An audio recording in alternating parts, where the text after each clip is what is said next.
Здравствуйте, все любители воздухоплавания! Здравствуйте, все профессионалы воздухоплавания! Здравствуйте и все те, кто пока почти ничего не знает о воздухоплавании! Тележурнал «Легче воздуха» продолжает свое победное шествие по просторам интернета в обновленном формате. Начиная с этого момента мы будем выходить с регулярностью раз в неделю и продолжать следить за всеми яркими событиями в российском и мировом воздухоплавании. Эксклюзивные интервью, мнения пилотов, рассказы о полезных гаджетах, ответы на простые и сложные вопросы, полезные советы, рубрика без комментариев и точки на картах. Это все наш видеожурнал «Легче воздуха».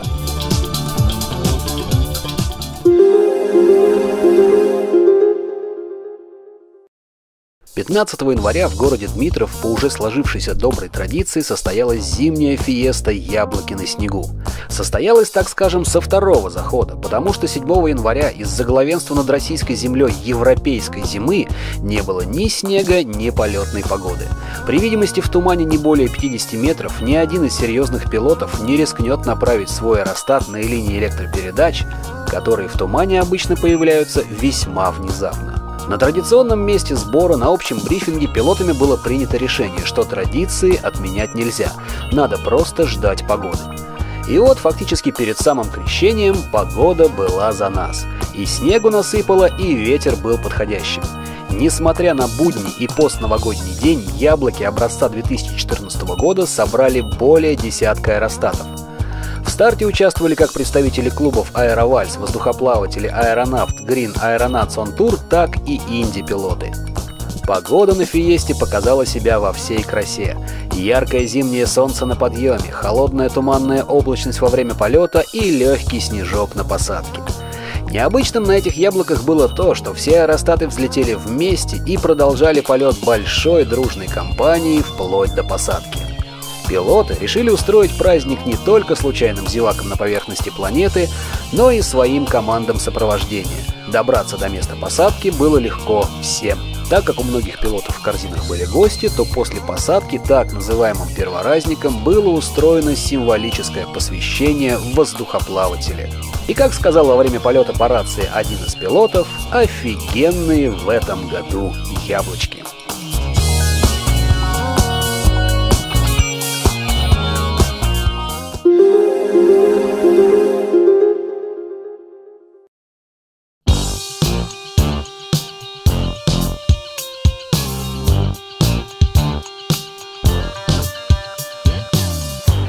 It is, in fact, the most prestigious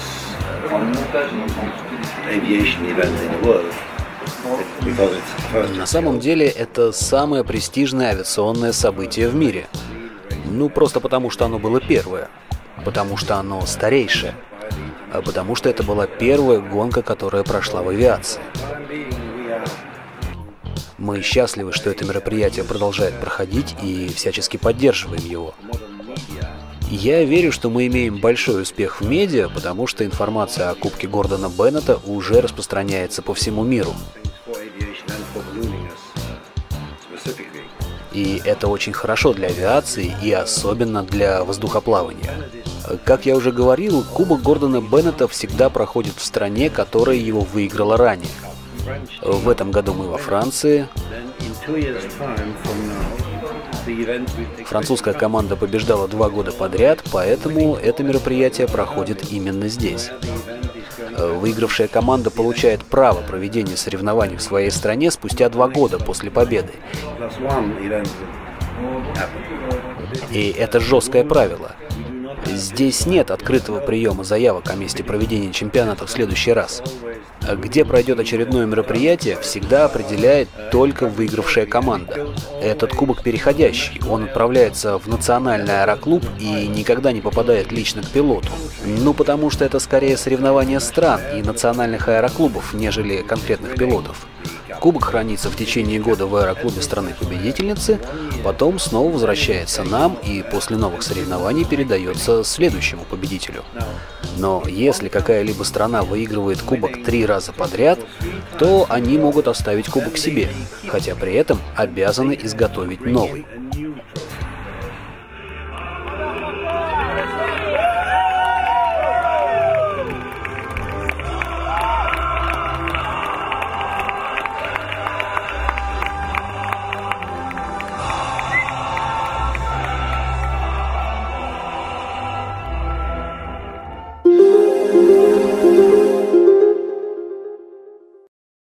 Эта рубрика нашего журнала открыта для тех наших зрителей, кто только-только начинает интересоваться воздухоплаванием.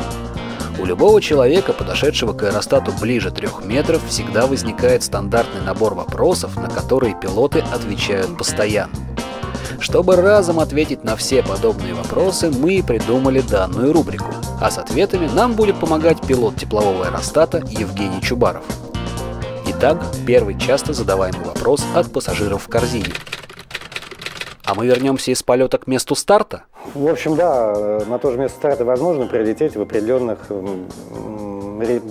рельефе. Это там возможно в горной местности, где есть вот обратные потоки. И также можно это осуществить и в прибрежных районах, где вот есть движение, однозначное движение от воды на сушу и обратный поток. В нашей полосе, в Москве, там, а также там почти во всей России, это довольно-таки редкие явления. Ну, бывает такое. Недавно такая ситуация была, когда там спортсмен приземлился на место своего старта после 2,5 часов полета, при этом нарисовав там неправильной формы в 8 в воздухе за эти 2,5 часа. Но это редкость.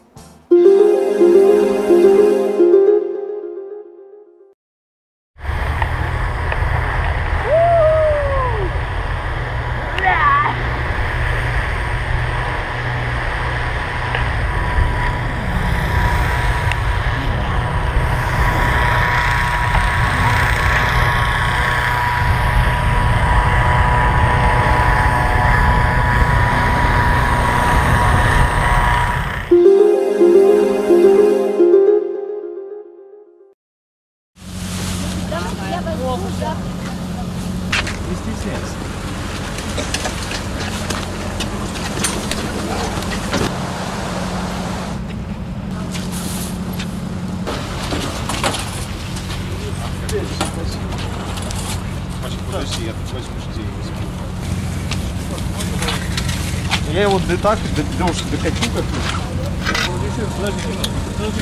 А что пытаешься? Разогреемся немножко. Не будешь?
Погода сегодня, ну мягко скажем, не способствует, но день космонавтов надо поднимать.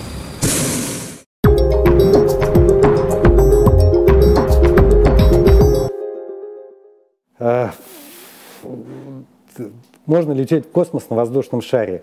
На самом деле не самый простой вопрос. Почему? Я думаю, что все останется, в общем, примерно так же, как есть сейчас, наверное.